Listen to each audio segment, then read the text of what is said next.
there are a bunch more right in the front row as well, if you're not too shy.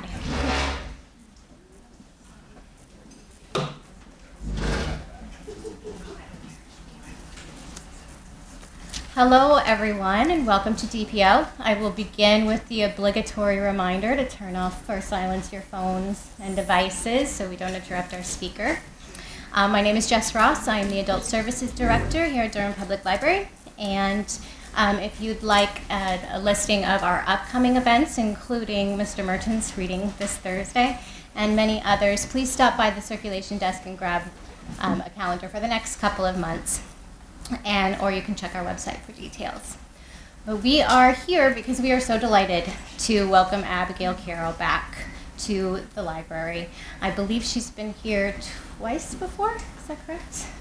And especially because this month is National Poetry Month. She is here to share with us some pieces of her latest collection, Habitation of Wonder. She is also the author of A Gathering of Larks, Letters to St. Francis from a Modern-Day Pilgrim, and Three Squares, The Invention of the American Meal. She is a Durham native, and she currently lives and writes in Vermont. And we're so happy to have you back. Please welcome Abigail Carroll.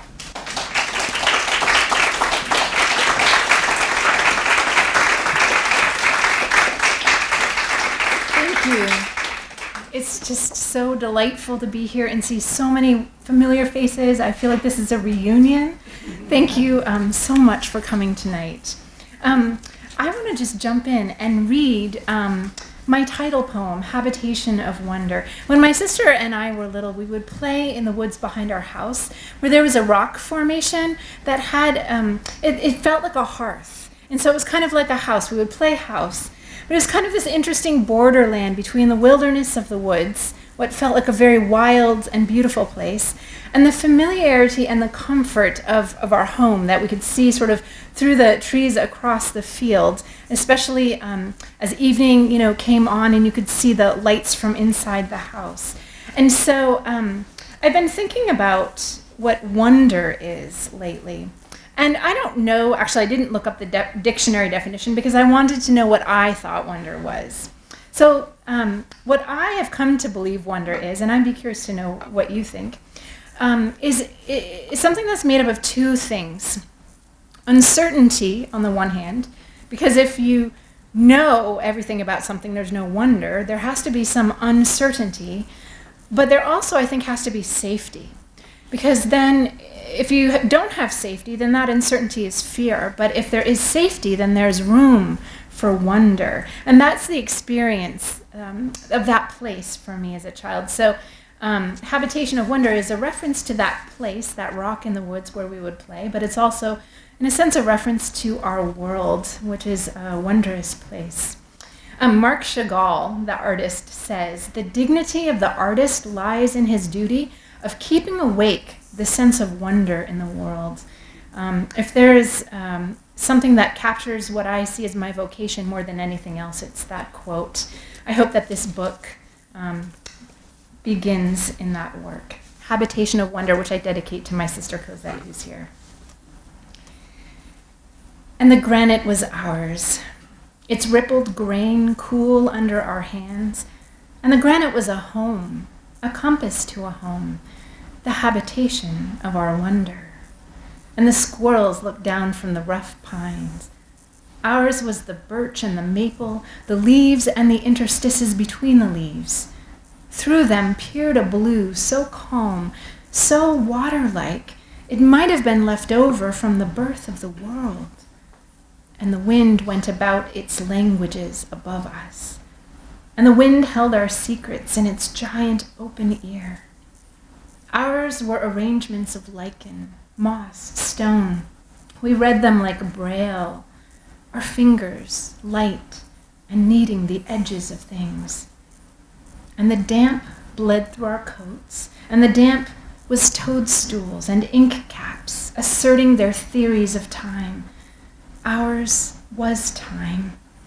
We stayed till a distant, windowed glow pierced the scrim of dusk, and the rock sang us its shadow, and the rock was our domesticity, and the rock was all we knew.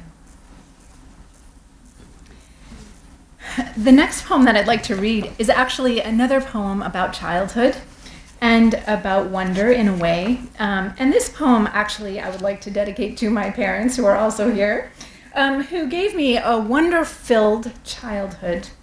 And I believe this is perhaps my mother's favorite poem, which is one of the reasons I also want to read it. It's a poem I wrote a while back.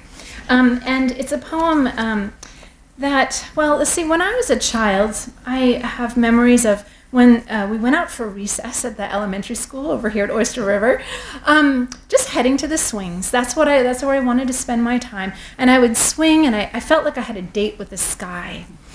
And I would watch the other kids play, and of course I played, like other kids too, but sometimes I just watched and I thought, they can play their horses and they can play their spy games, and I will just be happy to swing and watch all of that unfold. And so this is a poem that I wrote called Swinging. Oh, and there is an epigraph for this by G.K. Chesterton, who said, "Grown-up people are not strong enough to exult in monotony."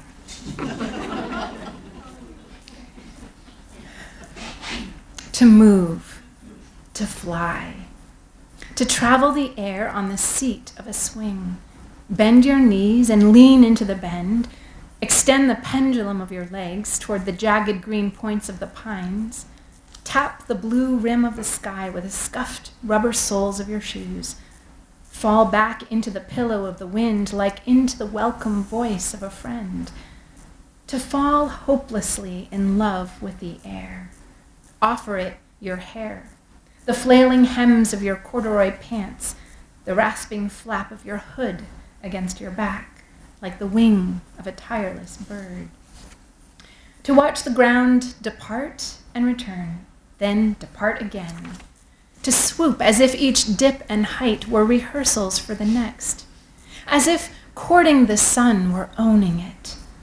As if reaching for light, the secret to holding it. To hum, pump your weight away from the earth.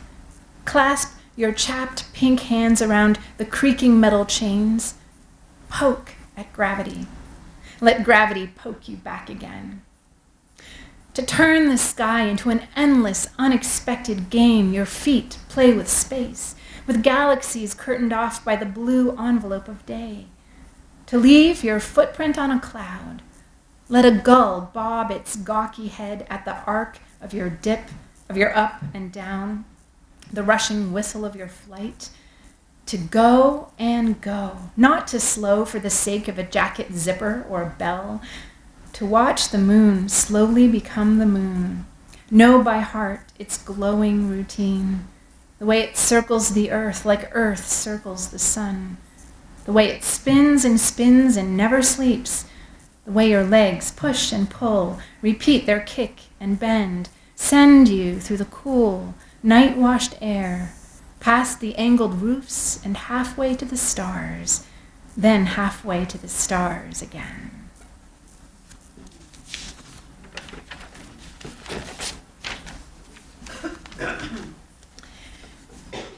So my grandparents lived in Hampton Bays, Long Island, and so I have very fond memories as a child of swimming in the bay, of clamming, of going to the ocean and collecting shells and the seaweed and the jellyfish, and I just loved that place. I noticed things as a child. I noticed, for instance, the different kinds of houses there. They lived where the houses were more like mid-century or early part of the 20th century. They were small, one-story houses. These houses tend to have lawn ornamentation. Some of it had to do with seaside themes. Some of it was religious. Some of it was just pure whimsy. It was quite kitsch in a way, but yet my experience was of a deep sense of place. And so I wrote a poem that is sort of inspired, tries to capture something of that place for me. And it's a tribute, in a sense, to that place and to my grandparents and to my childhood. It's also, by the way, a meditation on the letter M. It's called M is for Mary. And And the initial image in it is of the Madonna, the statue of Mary that they had in their yard as devout Catholics, and part of that sort of Catholic seaside, somewhat suburban place that seemed like from a different era to me. Let's see if I can find this. M is for Mary, Hampton Bays, Long Island. See if you can catch the M's. M is for Mary, Mother of God, patron saint of suburban front lawns, blue-mantled friend of sinners and pinwheels, mollusk-studded mailboxes, moss-dotted patios. M is for Medjugorje, Massapequa, moon jellies washed up like useless musings on the shore, a menagerie of bathers, misguided, metallic in their shine. Gull's beak marum grass, mica flakes, mussel shells, empty packs of Marlboros. M is for the millions, the reverent, the mystified. Moxie drinkers, marina workers, mahjong players, Matlock watchers. The Majescas, yellow lanterns garlanding their porch. Manilow on the radio, macrame scratching the backs of our legs. Cardinals mount the arch of the holy white plaster, hop between Birdbath and Mulberry. Consider the minor miracle of perpetual posture. Our Lady of Bay Avenue, of marigolds, milk cans, mayweed, Madonna of the mullet anglers, mooring fixers, lemon meringue makers, you preside over mainsail and mizzenmast, the maintenance of motors, the scrubbing of mildewed hulls, the spreading of garden mulch. M is for the foghorn's distant, plaintive moan, for plastic mass cards on the fridge, Montauk daisies in the breeze, mackerel frying on the stove.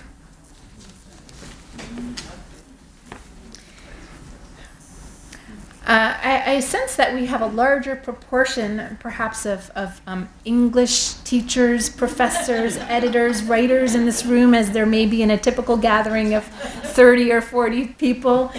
So I want to dedicate this next poem to you. And by the way, I want to also mention Andy Merton, who is one of those mentioned, an English professor and writer who will be having a poetry reading here on Thursday at 6 o'clock. Is that correct? 6 o'clock. So please come out and hear Andy's excellent poetry. So I have written a number of poems in gratitude for punctuation. I'm a grammar nerd and I love punctuation. I love what punctuation can do. When it's wielded well, it is powerful. I've written a poem in gratitude for the comma, which is in this book, a poem for the dash, which is not in this book, but a poem for the hyphen, which is in this book, a poem for the period, which is not in this book, a poem for the semicolon, a poem for the letter H, which is in this book.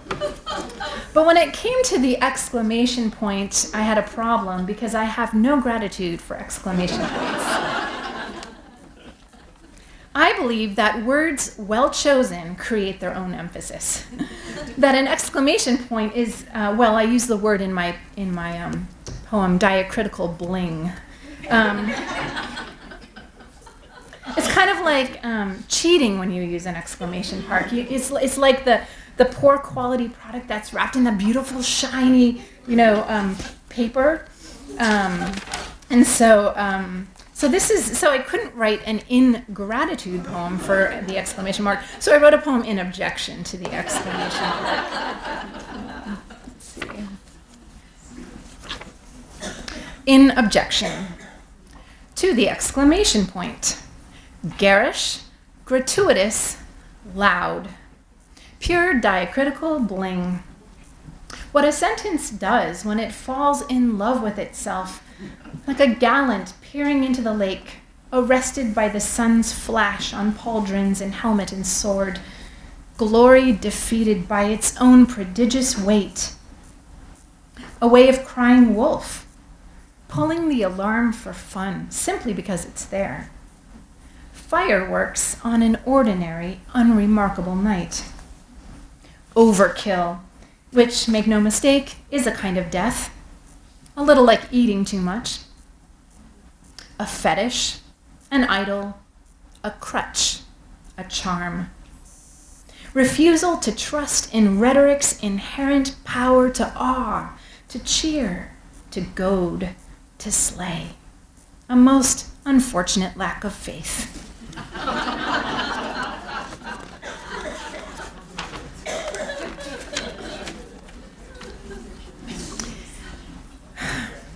Well, as a writer and poet, one of the things that I do as part of my trade is to try on the voices of other writers. T.S. Eliot famously said, "Immature poets imitate, mature poets steal." I consider myself a mature poet because I steal. Actually, when I think about it, almost all of my poems have their origin in another poem. It's just the way it is. There's an author from Montana, a poet named Kevin Gooden, who has a beautiful book called Winter Tenor that I spend many hours in, actually. I love this book. He has a poem, and the first line of it is, "Make me plow blade." And I just thought, I want to take that line and write a poem with that as my first line. And it actually became the beginning of a series of poems and, in a way, a new voice for me in my poetry. Write poetry that starts with this request, make me, followed by a metaphor. Make me river, that's a poem in here. Make me cello, make me chalice, make me willow. Make me plowblade is one of the poems. And I'd like to read you a poem called Make Me Red-Tailed Hawk. I actually found that writing in this way was something that helped me through a time of grief. I had a lot of friends moving away, and then a few summers ago, among my dearest friends moved, and it was just like one more person. It was the straw that broke the camel's back, and I just found myself really deeply sad. And Make Me Willow was my first sort of like prayer to make me like a willow, that I would be able to grieve. And this is kind of also coming from a place of lament, but it's a prayer that's saying, make me red-tailed hawk, make me able to rise above this grief so that I can see it in perspective. Does that make sense? Not to negate it, but to see it in perspective. Let's see. Make me red-tailed hawk. Make me red-tailed hawk, prince of feather and wing and flight, O Lord of height, shape me to glide the roof of the storm, pilot the crease of the wind. Oh, let me see for once the smallness of things, the thinness of line between city and field, between salt marsh and bay, between beauty and grief. Teach me to mount, to soar, to rise above the curse of gravity, of stone. O Lord of whirlwind, make me hollow-boned, swift and light, twin of eagle, twin of owl, twin of sky. Yes, and I will skir the breeze. Yes, and I will dance the air. Oh, and fields will go on blooming, bowing, cities pushing, crowding, plowing, but I will drift, and drifting, sing. Yes, I will rise above the little things.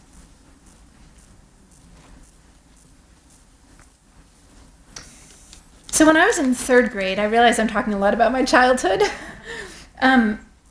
I discovered the poetry section of the library at Oyster River Elementary School. But it wasn't a section, it was a shelf, and in fact it wasn't even a shelf, it was about a third of a shelf, with the bookend and then the empty rest of the shelf. And I only remember two. I think I tried to spend time with all of the books in that section, but there were two that stood out to me, one which I loved and one which I hated. The poetry book that I disliked, but probably should have liked because I was a kid, was Shel Silverstein's book, Where the Sidewalk Ends. I recognized its had something to contribute. It was a very funny and whimsical and creative book, but it just didn't do anything for me. The poetry book that I loved was a poetry book by Edna St. Vincent Millay. And she's the one, I had read, I was familiar a little bit with poetry. I'd already started writing poetry. But I think she's why I fell in love with poetry. And the poem that first captured my heart was a very commonly known poem, Afternoon on a Hill. I will be the gladdest thing under the sun. I will touch 100 flowers and not pick one. I will look at cliffs and clouds with quiet eyes, watch the wind bow down the grass and the grass rise. And when the lights begin to show up from the town, I will mark which one must be mine and then start down. Well, as I was thinking back recently about those two books and why Edna St. Vincent Millay's poetry captured my heart at that young age, I realized that the difference between those two books was one word: longing. There wasn't longing in Shel Silverstein's poems, but there was in Edna St. Vincent Millay's poems. And you see it in this poem, where she's not even on that hill. She's longing to be there. And the idea that actually not only was she longing to be there, but that was her job, in a sense, as a poet, is to long to be there and to write about that longing. And I remember even in elementary school sitting in the classroom, and I was very aesthetically sensory, I guess. I was aware of the fluorescent lights and the sort of gleam of the fluorescent lights on the institutional tile floors, and I spent time daydreaming, looking out the window, wanting to be in the woods. I remember that sense of, this is too strong of a word, but a word that Edna St. Vincent Millay uses in some of her poetry is alienation, or being sort of alienated. So anyways, I guess I'm suspicious of people who don't long for something. C.S. Lewis, when he defines joy, defines it as a kind of longing. He says, joy is an unsatisfied desire which is more desirable than any other satisfaction. I thought that was insightful, at the least. So this is a poem that I'm going to read about birds. It's called Flyers and Singers. I wrote it on the last day of a writing retreat with some friends in Lincoln, Vermont. The pastor of my church at the time is a novelist, and every summer he would rent this little inn that had about 12 rooms, and folks from the church and other people from the area that we were friends with would go up, and we would just spend 4 days writing, and we would swim in the swimming hole, and we would have a campfire at night and share our work each night with each other. It was such a special time. We did this for about 6 years. Eventually, he moved on and other people moved on. But the last day of one of these retreats, I was longing not to have to leave. I was longing.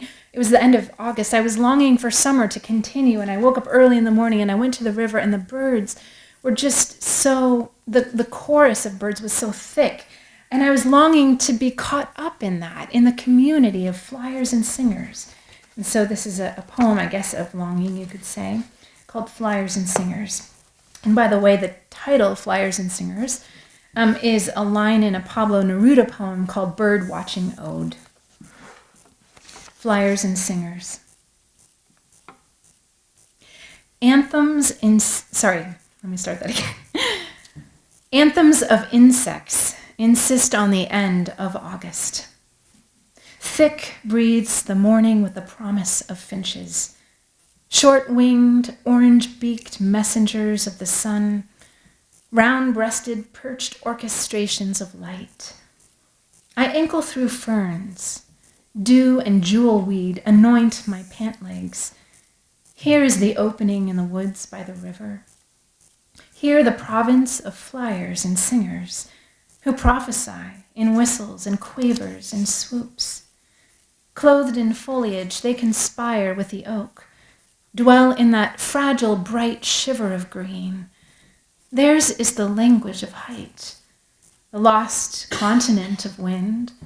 Theirs the secret sky paths of seeds. Me, I come from the kingdom of loam. My bones are made of mud and stone. of mud and stone and a pocket of breath. I fill my lungs with a bird-throated air, the river-washed air, air mapped by bees stealing blaze from the flocks, air sown through by a sparrow's lightning dart. Listen, the damp earth respires. A flash of yellow startles the water. This place is all wings and tongues and fire.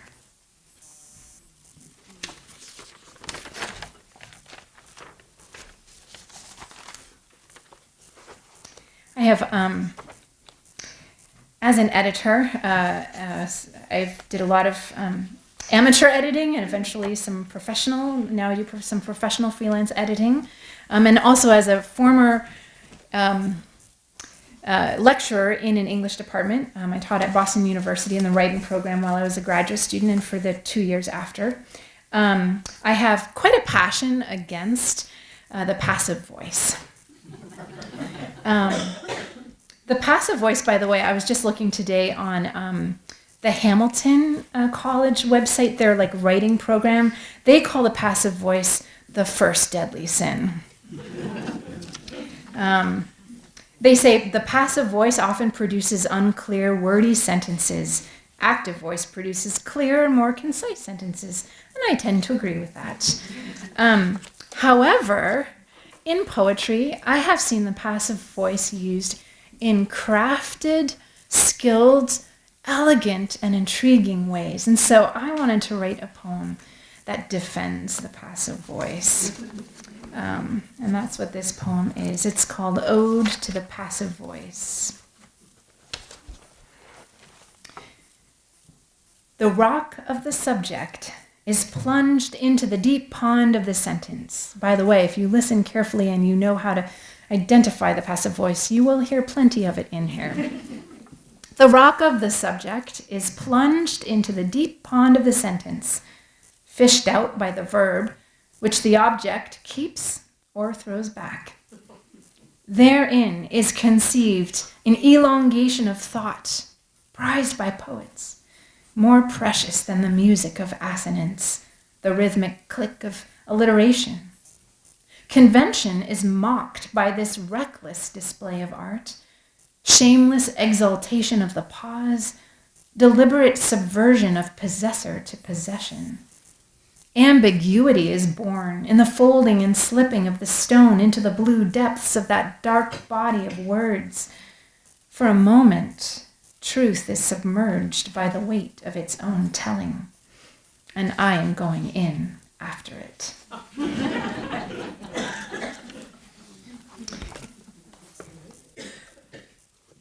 Let me read another Make Me poem. This is a poem called Make Me Cello. And again, it was coming from sort of a place of lamentation. This poem is really a prayer, as these Make Me poems all are in a way. A prayer for the ability to pray in a time when that didn't feel easy or even in some ways possible. And by the way, I do want to mention that I learned so much from writing these Make Me poems that I actually wrote, I'm trying to look for the title of it. I wrote it down here somewhere. I wrote an article that was published by Ruminate Literary Magazine on their blog called Finding a Vocabulary of the Heart, What Poetry Has Taught Me About Prayer. So there's more about my experience writing these poems in that article. Make me cello. Make me cello, tree of string and drone. Teach me to hold song, to groan, turn friction into praise, sustain a note in time. Oh, render me unmute, and I will learn to pray. Forge voice from wood and bow, fiber of hair. Yes, and I will timbre the air with hymn and litany and lilt, with Hannah's sighs, with David's lament. Oh, tune me, tutor me in sorrow and desire. Oh, sound me deep as thunder roll, as bed of sea. O Lord of scale and fugue, compose your splendor on me.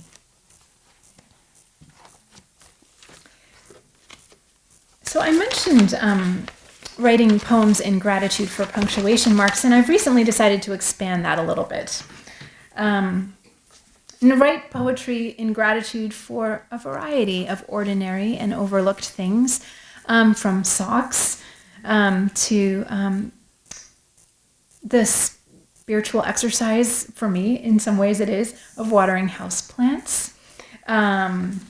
And one of these ingratitude poems is, let me back up and say, there's a quote that I love about gratitude that comes from a monk. His name is Brother Steindl Rost. He says, gratitude is a measure of our aliveness. I love that. Gratitude is a measure of our aliveness. I want to be alive. And in some ways, and I've written about 25 of these new gratitude poems, each one really has become a spiritual exercise for me more than just a writing project.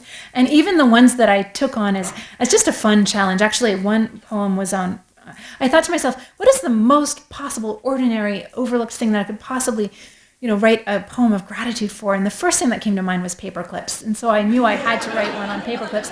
And I finished this poem profoundly grateful for paper clips. So let me ask you a question. Can you imagine life without night? What would it be to live our days without night? This is a poem in gratitude for night. And each one of these poems, by the way, is a prose poem of exactly the same length, these new sort of poems, which I hope will be, I'm working on a manuscript. I hope this will be a book one day. Exactly the same length, and the title is the first two lines of the poem. For the deep blanket of shade that rolls in at day's end, that unlit kingdom of quiet we call night, rich with stillness, when all arrests, except the yellow-eyed owl perched in a hemlock at forest edge, small-footed mice scurrying between walls, wind, for the slow going under of light, the purpling of mountain into ash, charcoal, slate, the dimming silver sheen of lake, for the blurring of line, of roof, horizon, fence, the crepuscular merging of form, the silent dissolution of shape. What a magic trick! What sleight of hand! Each evening the world lulls, then disappears, leaving as its only trace the cadence of crickets, the low calls of loons, the winsome rustle of late summer leaves. Let us give thanks for the closing of doors, the drawing of drapes, the pulling over of quilts. A peculiar grace, this necessary shedding of day, of work, of talk, of strife, this relinquishment of clothes, of roles, this putting to sleep of all gesture, all theater, all trade. Reduced to our breathing, we shift, we snore, we dream. We open once more to who we are. Remember what we are made of. Ocean, stars, rooms, while the white lamp of the moon watches on, pearling the distant slopes of the hills.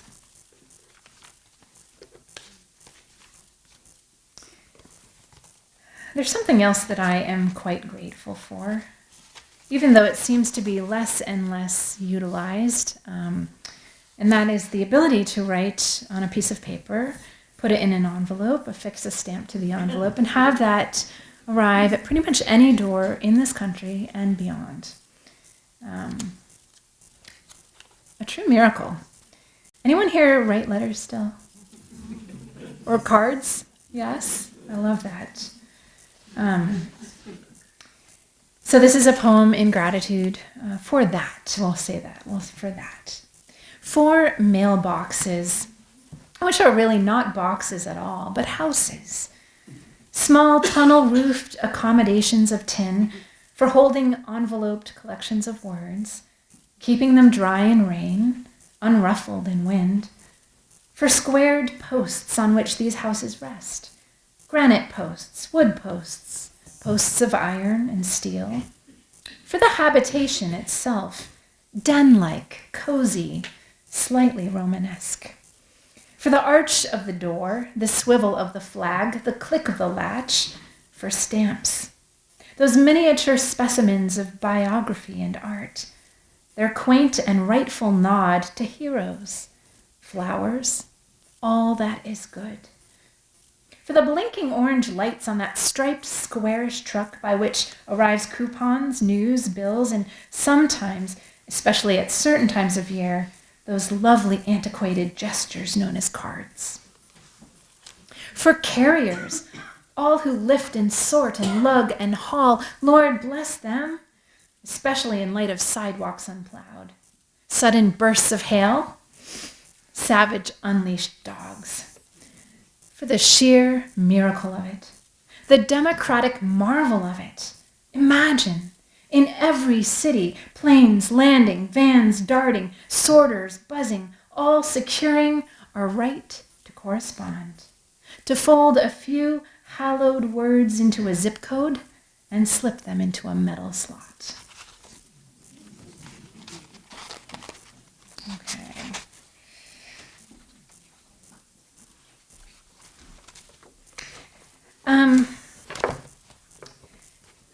Today's unexpectedly wintry weather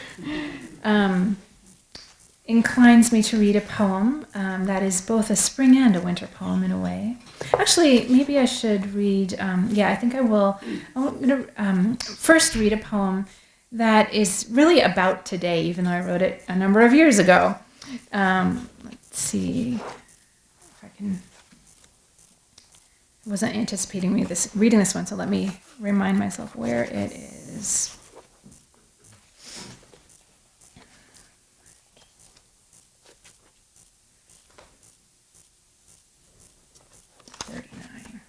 Okay, so many of my poems, as you can probably tell, are about wonder and hopefully mostly lovely things. This is not so much about lovely things.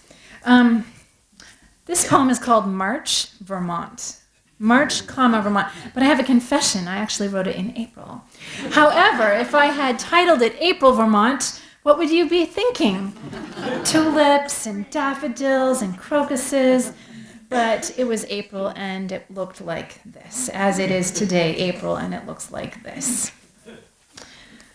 March, Vermont. Annual wreckage laid bare by retreating snow. Shagbark littering the yard. Black-spotted nut husks the squirrels are long done with. A child's plastic race car, its dented wheels stuck, windshield crushed. The thin-stemmed remains of last fall's phlox, bleached and stained, flat as regret. Shards of slate the walkway discarded, granite and mica the garden coughed up, faded receipt for lozenges, a maple limb disarmed, casualty of wind and snow turned rain turned ice, an overabundance of salt. Green has not yet occurred to the ground. Open wound, dank with leaf mold and under earth, nor to the crooked, budless oak, frozen in its rigorous winter gesture. Phoebes cannot heal this landscape of refusals, insist tritely as they do. Grackles scar the yard en masse, then move on to scar the next.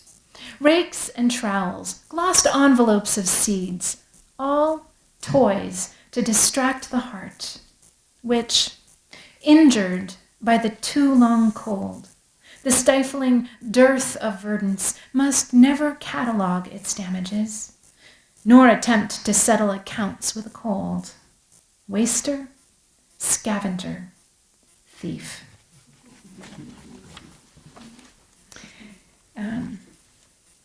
So let's turn to a more hopeful look at spring, as it were. This poem is called Spring Forward, obviously a reference to daylight savings time, but also a reference just to tense. This poem is in some ways about tense. What tense do we live in? Past, present, future, or some more complicated tense than that? I think of this poem is really trying to capture what it is like to live in the already and not yet. That overlap of already and not yet. If you think about winter and spring, is there a clear point at which they shift? Only on the calendar is there, not in reality. They're really like this, aren't they? So this is the already and the not yet. And that's what this poem is really about, which is, of course, about a larger already and not yet. Both the already and not yet of the seasons and the already and not yet of larger things. Spring forward. The crocuses have nudged themselves up through the snow, have opened, never are opening, always daring. Ephemeral prophets, first of the sun's spring projects, purple-throated chorus of will have beens. Year after year, their oracles outlast them. Cold's empire has not yet been undone, but the cardinals have begun to loudly declare its undoing, which is as good as the thing itself. As good as the gutter's wild running, the spilling of rain down the tar-slick roof, the filling and pooling, the annual reschooling of earth in the vernal properties of water. A bud both is and is not a flower. Furled flag, curled up tongue of summer, envelope of fire. What is this world but a seed of desire, some dream-bent farmer sowed in a field, waiting for the end of winter, waiting to be getting on with the business of timothy and clover? Light sends itself, a missive from the future. It's shining, a definite shined. A bold, unquestionable having shone. This because of the paths it travels, the distances it flies. The crocuses shiver. Still, they will not be deterred from their singing, from the sure and heady prospect of their having sung. The notion of green has not yet occurred to the ground. Twig tips, bulbs, cattails, bark, all stuck in a past perfect of gray. But green has occurred to the sun. A kingdom is in the making, and in the making has come.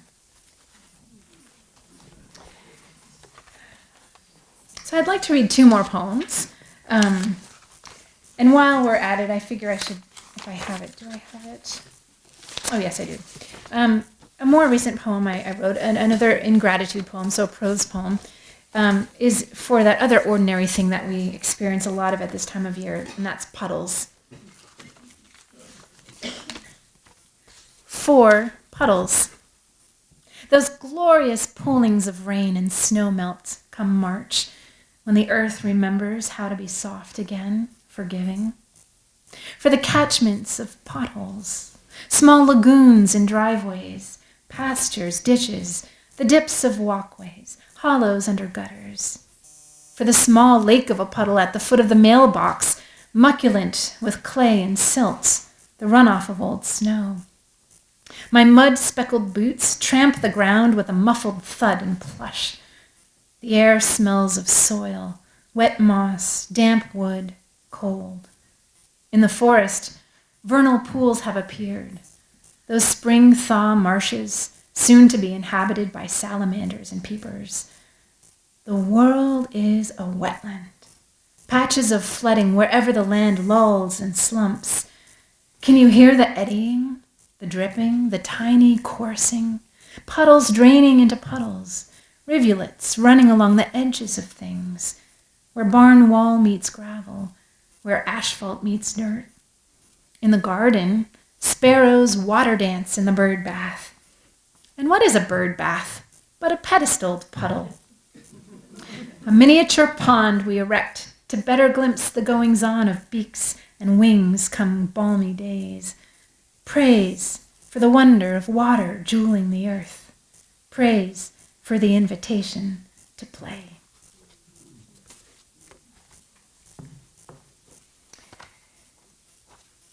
Well, thank you again for coming this evening. And thank you also to Donna and Judy Parks, Donna Simpson and Judy Parks, who had a hand in helping with the coffee and the cake.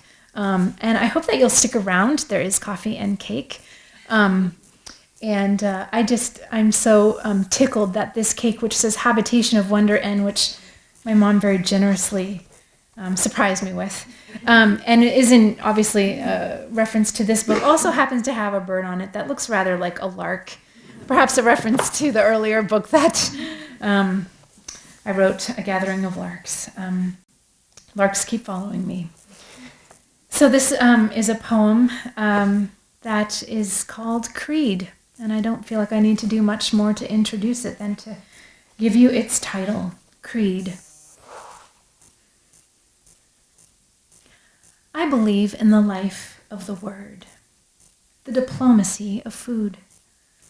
I believe in salt, thick, ancient seas, and the absoluteness of blue.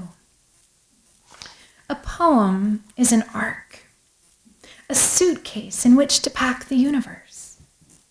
I believe in the universality of art, of human thirst for a place.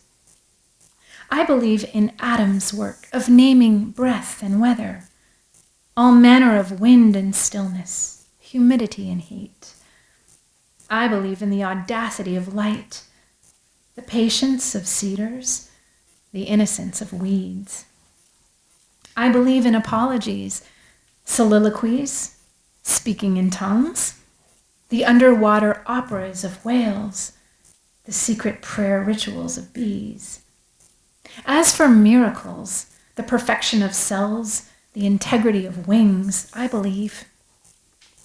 Bones know the dust from which they come. All music spins through space on just a breath. I believe in that grand economy of love that counts the tiny death of every fern and white-tailed fox. I believe in the healing ministry of flocks, the holy brokenness of saints, the fortuity of faults, of making and then redeeming mistakes. Who dares brush off the auguries of a storm, disdain the lilting eulogies of the moon? To dance is nothing less than an act of faith in what the prophets sang. I believe in the genius of children and the goodness of sleep, the eternal impulse to create. For love of God and the human race, I believe in the elegance of insects, the imminence of winter, the free enterprise of grace. Thank you.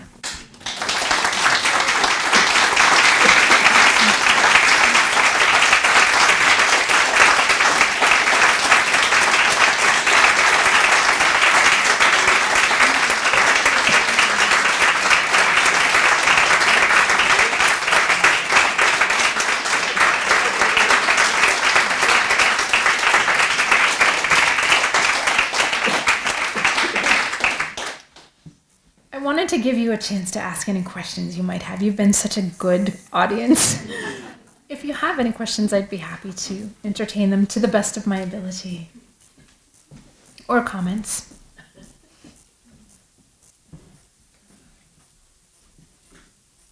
You have to write an ode to email. Oh, an ode to email. That would be there would be a inner conflict about that, but there. I appreciate that. I will take that on as a challenge. Or it may end up being in objection to email. We'll see, one or the other. Thank you, Patrick.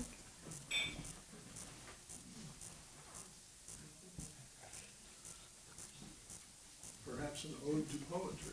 An ode to poetry, yes. Yeah. Yeah. Henry Smith? Just a comment. Your work on grammar sounds like a sequel to the very wonderful book Eats, Shoots, and Leaves. Oh, yes. Thank you. Was there another hand I saw up? I'm a little curious about your experience with the other poets at the sort of retreat. Oh, yeah. And talking, sharing your poetry at the end of the day. Yeah. I wonder if you could tell us a little bit more about what that was like, because you seem very open to sharing your vulnerability and your thought process and your sense of wonder and so forth with us. And there is something to be learned, I'm sure, from sharing with other poets, because they are your kind, so to speak. Well, so I don't know if everyone could hear, but Robin just asked about the experience of the retreat, the writing retreats that I went on, and what it was like sharing, and maybe what the benefit would have been of that too, sharing poetry around the campfire every evening. And well, I have to say a disclaimer, and that is usually I was the only poet. It was a writers and artists retreat, and there was people writing fiction, some nonfiction. There were some visual artists, but now I'm part of a writing group, and my experience has been that writing groups or gatherings, well, first of all, the retreat was wonderful because we all worked all day, and so we knew we would have something to share. Often we didn't share what we actually just worked on that day because it wasn't quite ready. But knowing that everyone was going to do this, it was like this unofficial contract, right? And there's something really wonderful about the accountability of that. We're all sort of on the same team. It was also a wonderful environment that was curated by the person who organized these retreats. So there was a very safe and supportive environment. But my experience, even sometimes when maybe I'm the only poet in a group, like in a writing group, has been that, and even if the other writers, which is not always the case, but I have been in writing groups where I feel as though some of the writers are less seasoned. And so my first thought is, well, what are they going to be able to offer me? And what I have found is that, first of all, somebody's writing ability does not necessarily reflect their ability to read well. And I think that what's what you really want in a writing group or in a reader is someone who can not just read well and not tell you what was strong or weak. They just tell you what they experienced. They can just articulate what they experienced in reading your work. That's the most valuable gift that a reader can give you. And then the other thing is that I would find myself in writing groups reading other people's poems. And I might not be in love with a poem, or I might not be in love with a piece of work, but there's one little thing that they did that was just tremendous. And I find that subconsciously those things end up informing my own writing. And so it doesn't take fabulous poetry to actually have offer great value in a writing group. Does that make sense? Yes, and if I may follow up from something you were saying, I think that we've all read that the audience, let's say, for a piece of art, whether it's visual or verbal, may either read something into the work that the creator didn't intend, Yes. or wasn't even aware was in there, and that's bringing the experience. So when an artist of any kind puts their art out into the world, it becomes as much the world's as it is the artist's. And that's can be a scary thing, but it can be fabulously satisfying to realize that people took meaning you couldn't have even imagined. And that meaning isn't just an interpretation, it actually has real meaning for them. And that's an amazing thing to realize that your work in some way, in some small way, was a gift for somebody. Yeah, that's an incredible feeling. In the back, hello. I was curious about, I'm mostly familiar with your book, Three Squares, and now the poetry that you're doing. The book was highly researched, so you had to do a lot of research to do that. I'm not that familiar with the craft of poetry or the art of poetry. Is there a research component involved in it, or does it come from a research component like your other kind of work did, and have you switched style? Is this more conducive to your person at this point? I'm just really interested in that difference. Yeah, that's a great question. Just a question about the difference between writing a highly researched book and writing poetry. For me, the experience of writing Three Squares was very much a head experience, and writing this book and A Gathering of Larks has very much been a heart experience. But research has been, especially in A Gathering of Larks, which is letters to St. Francis of Assisi, completely based on research, but a very emotive response, a personal response to the research, to what I learned about the life of Francis. These poems, I would say, much less researched. But that said, in a way, a poet's research is other people's poems. It's learning the voice of writing. It's immersing yourself in other writers' writing and learning how they articulate something, how they formulate something, how they lineate their work, and trying on those different voices and playing with them. That's its own kind of research, but it's more like an artistic kind of research. That said, I also have some poems that are highly researched, but the kind of research you can do in a couple hours. So I have an ode to the umbrella, in which I researched the evolution of the umbrella, and I attempt to tell that in my poem. So that kind of a poem is actually really fun, and I think one could actually write a whole book of poems that that tell something that you research in a poetic way. Yeah. Andy. Just following up on something you just said. You mentioned Millet earlier as maybe your first major influence. What were some of the others? Amy Clampett is a poet that I love. She's a nature poet. She started out as a novelist, did not succeed as a novelist, and I don't know what age she was. You may know. She was older in life, 60s, 70s.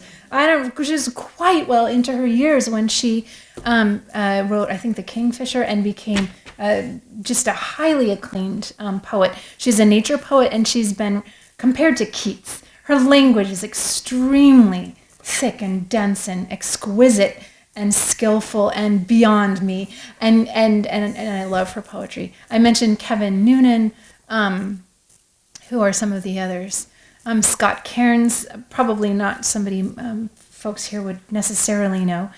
He's comes from an Orthodox faith, and a lot of his poems are connected with his faith. I will mention that the poet who has influenced these ingratitude poems, the ones that are prose, Brian Doyle. And I didn't know who Brian Doyle was, but my publisher for A Gathering of Larks had him write a blurb on the back, so I thought I should look up Brian Doyle. He wrote a book called The Book of Uncommon Prayer, in which he writes, he's Catholic, he writes these prayers for, they're so much fun, for people that he doesn't know, like the cashier at the store, girls he dated but never, not his wife, just all sorts of people in his life, and they're great. And I read that and I thought, oh no, I missed my chance. That's a book I would have liked to have written. And then I realized, wait a second, I could try to write that book and it would be completely different, because he's just humorous in a way I could never be. And so that's when I started writing my gratitude poem. So he's another one, Brian Doyle. I'd like to know, you are a pastor. Yeah. Would you talk a little bit about that? Yeah, I have been involved in a non-denominational church plant in Burlington that I just stumbled on when I moved up there. I first visited and then eventually moved 10 years ago. The pastor of that church plant that I mentioned is the person who organized these writing retreats and is a novelist and has an MFA in writing. And that was a really neat thing for me to see an artist and a faith leader in the same person. And we became great friends. And I just was heavily involved in volunteering, and eventually he moved on, and I was invited to step into a pastoral role as a part-time pastor, which is not something that I ever aspired to or imagined myself in, but specifically I've just been involved in the arts in my church, and we really value the arts and creativity. It's part of our vision and mission, and And I see in that context writing and arts as a very apt tool for spiritual formation. And so we do a lot of collaborative arts projects where we invite people during Lent or during Advent or different times of the year to express and engage their faith in artistic ways that are meaningful for them. And so that's part of what I do. Yeah. Drew? Yes, exclamation points can be used well. Thank you. We have a defender of the exclamation point.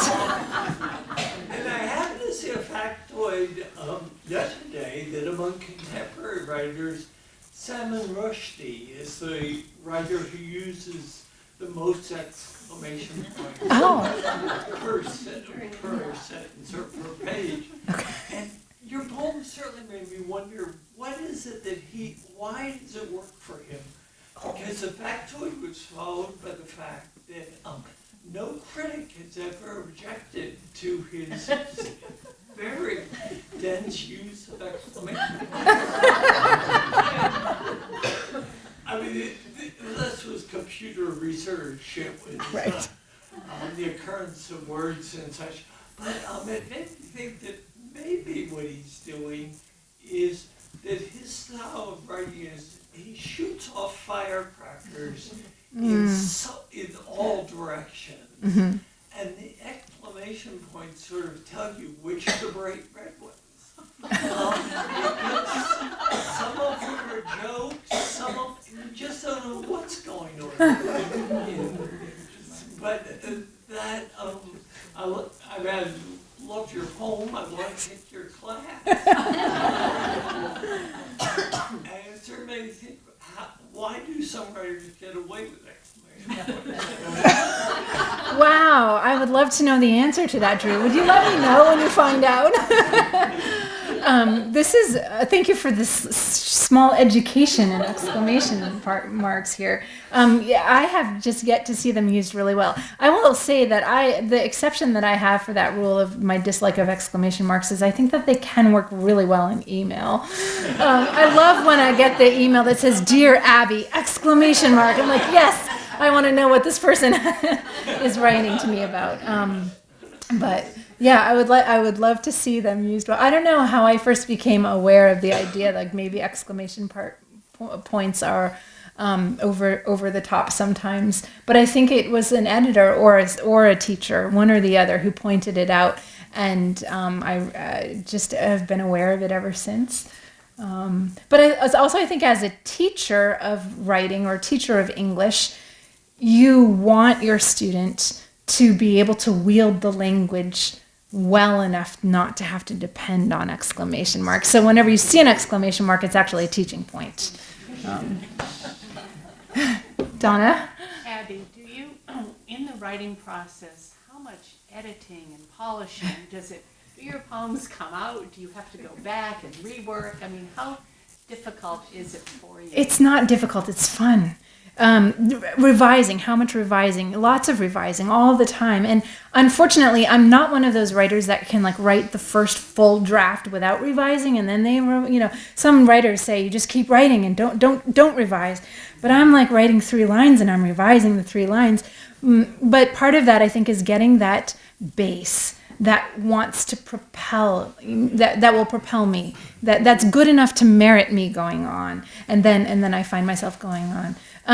What the harder part for me of writing is before I write is having that blank page or that concept and self-doubting. Am I going to be able to communicate what this is that I want to communicate? But once you get it and you're halfway there, you're like, yes, now I can, I'm already halfway there. I have something to work with. It's a huge relief. And so the revision process is just pure privilege to be able to have something to work with, so to speak. Yeah, Monica. Abby, do you use the dash often, or do you use dot?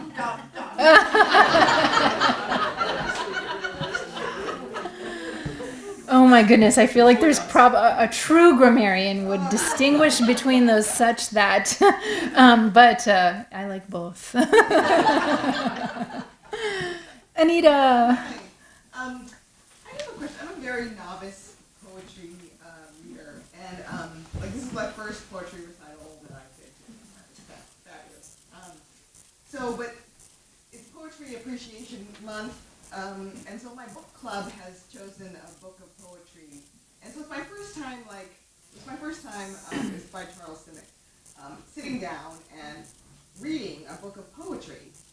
And I just wonder if you have any advice on how to read a book of poetry. Because I found myself, I'm reading the poem, I don't really understand it. How do I read it out loud to myself? Do I just go on to the next poem? What's the best way of reading? Because I feel like listening to you recite your poems. I read a few of your poems from your book. I checked it out from the library. Sorry, everyone. You were trying to check it out. And I read a few of them. And then just hearing you recite the poem had so much more meaning, and I understood it so much better than me just sitting down with it and reading it on a page. Yeah. And so I wish more, I don't know if I'm just going on here, but it just seems to me that poetry is so much about the spoken word, and I think it loses something when you're just reading it on a page. Yeah. Do more poets, do they do more audiobooks? Do they do audiobooks? Maybe that's a better format. What do you think? That's a great question. How do you read poetry? How do you read a poem? How do you read a book of poems?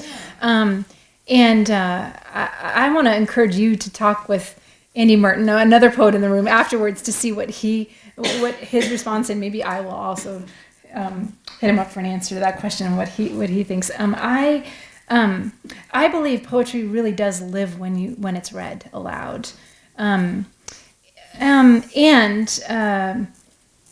but it's a hard discipline to do, right? To read a poem aloud to yourself, that's kind of unconventional. And yet, one of the things that does is it slows us down. Our eyes can't go faster than our voice and our tongue can articulate the words, and we need to do that. And I think when we slow down, another way, this is the extreme, another way to read a poem is to transcribe the poem. Talk about slowing yourself down. Then you are really inhabiting the poem. I don't necessarily recommend that, but I do have a notebook of poems that I love. Every once in a while I come across a poem that I love. I don't want to buy the book. I don't love all the poems in the book, but I love this one poem that I got out of the library. And so I write it down, and as I'm writing it, I'm going slow enough to write it. I realize I'm inhabiting this poem in a way that I wouldn't otherwise if I was just reading it or even reading it aloud. And so the other thing is small doses. But what I would say is also don't make reading a book of poetry an exercise in linear reading, in reading from A to Z without, systematically. You may start out like that, you may start out that way, but when you come across a poem that speaks to you in some way, even if you don't understand the whole poem, but there's a line in it that it really intrigues you, read it again. And then the next day read it again, because when time passes and you return to it, sometimes it's actually sitting in your subconscious, and you're able to access it in a new way, or sort of the light goes off. If the poem just doesn't do anything for you, don't try to make it. But also, don't feel like you have to completely understand a poem, or don't feel like you have to get what you think the poet was trying to communicate. If the poem means something to you, that's what it means. That's what you should focus on and take from it. So it's a matter of, I think, gleaning in a way, but the slowing down is important. And actually, one thing that I have loved is having poem shares. This is something that you can do with a book group or a book club. In fact, somebody recently asked me, why aren't there poetry clubs? I don't know. But a poem share would be where you bring a poem that you love. It's not a poem you wrote, but a poem that you love. And you have 5 or 10 people or 12 people, and you bring copies, and everyone, you read the poem. Maybe somebody else reads it again, so you can slow down and you can inhabit it a little bit longer. When you read it a second time, you get so much more out of it. And then talk about why you brought that poem, not just why you write it, but what you love about this poem, and then open it up for other people to observe what's going on in the poem. And I find every time I've done that, it's been very satisfying. So it's just another way to read poetry, is with people aloud and with the possibility, the opportunity for discussion. Yeah. One more question, or is that a night? Reading to children, how young have been some of your listeners? Oh, reading to children. Kate Glantz asked how young my listeners have been, and I'm trying to think. I did a reading in a 3rd grade classroom once, but that mostly wasn't my poems. That was other poems that I had chosen. I haven't really done a lot with children, so I'm at pains to answer your question. Although I'm sure there have been some children in some of my reading audiences. That said, I do believe that children can access poetry young. And I'll just mention my favorite book of poems when I was a kid. It was Hailstones and Halibut Bones. It was about the colors, and it taught me what metaphor is. Even though I didn't use that word, I understood when I closed that book. I understood what metaphor was. And I'm so thankful to have been exposed to poetry as a young child. So, of course, kids also love, the rhythms of Dr. Seuss, which is a different kind of poetry. But I would advocate children having the opportunity to read or be exposed to poetry young. Yeah? I think sometimes also a way of connecting children to poetry is through song. Because it enhances the verbal, and they'll remember it in a different way. Yeah. So when I was a kid, I think we would listen to the poetry of Stevenson, set to music, and I, to this day, will remember some of those, and I think a 2-year-old could appreciate it. Yeah, that's a great idea. Poetry set to song for children. Well, thank you again for coming. Please stick around for cake and coffee, and I'd love to say hi to you. There are books available, and I will be available also to sign copies. Thank you again. Good night.